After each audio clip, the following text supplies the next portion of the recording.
lorsqu'on vous demande de calculer le périmètre. D'abord, qu'est-ce que c'est le périmètre?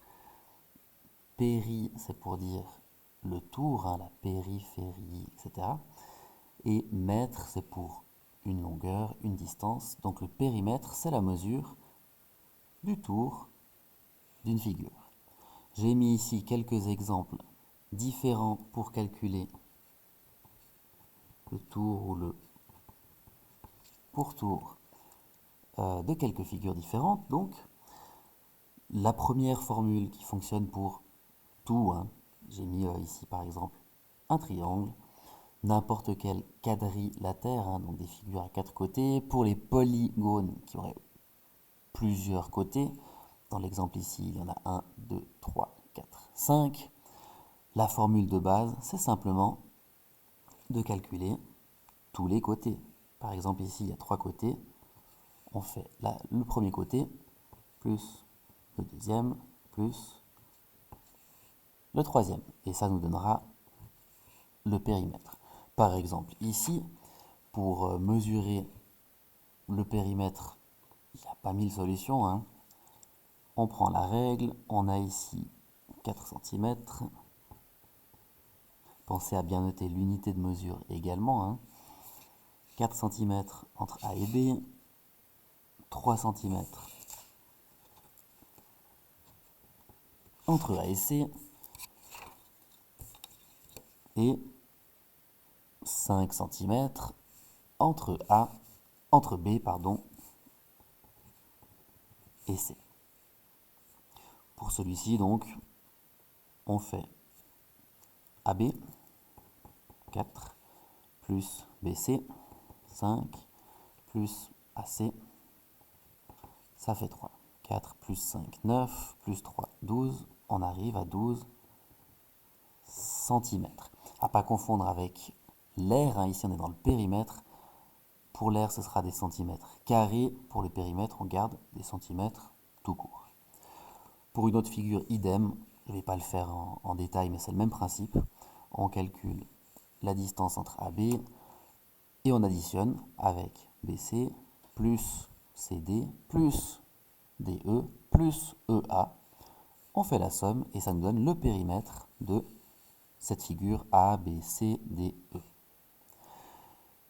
Une autre façon de faire un tout petit peu différente qui pourrait vous faire gagner du temps, alors cette technique-là fonctionne pour tout, bien évidemment, mais une technique qui peut vous faire gagner du temps, si vous avez un rectangle, un parallélogramme, comme j'ai fait ici, ou un cerf-volant, je ne vais pas le redessiner, mais on retravaillera ça dans le thème des quadrilatères,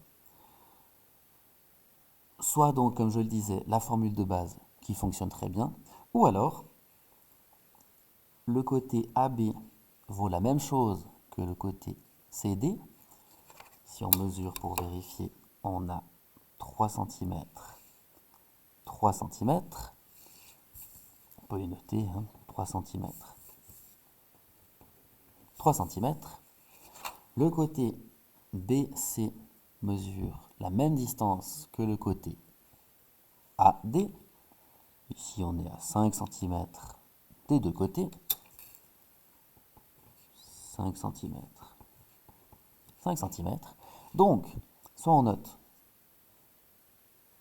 AB plus BC plus CD plus AD, ou alors on fait simplement le petit côté qu'on appelle en général la largeur avec un L minuscule fois 2, puisque les deux côtés sont identiques, plus le plus long côté qu'on appelle la longueur avec un L majuscule fois 2, étant donné qu'on a deux côtés égaux. La largeur, elle vaut 3, la longueur, elle vaut 5. On a 6 plus 10, 6 plus 10, qui nous fait 16 cm.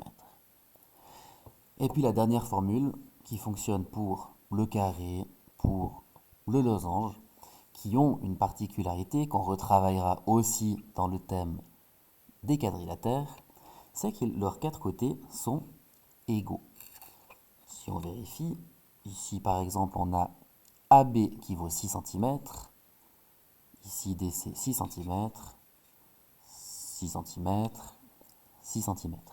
Donc pareil, on peut réemployer la formule de base et faire 6 plus 6 plus 6 plus 6, ou alors, comme les quatre côtés sont égaux et valent chacun 6 cm, on n'oublie pas l'unité de mesure, 6 cm, on peut faire directement 6 cm fois 4. 4 fois 6, ça fait 24 cm. Et si on faisait tout simplement 6 plus 6 plus 6 plus 6, ça fait 6 fois 4, ça fait 24. Idem pour le losange, on ne va pas remesurer, mais c'est la même chose. Soit on additionne les quatre côtés, soit on en calcule un seul, étant donné que les quatre sont égaux, et on fait notre côté fois 4.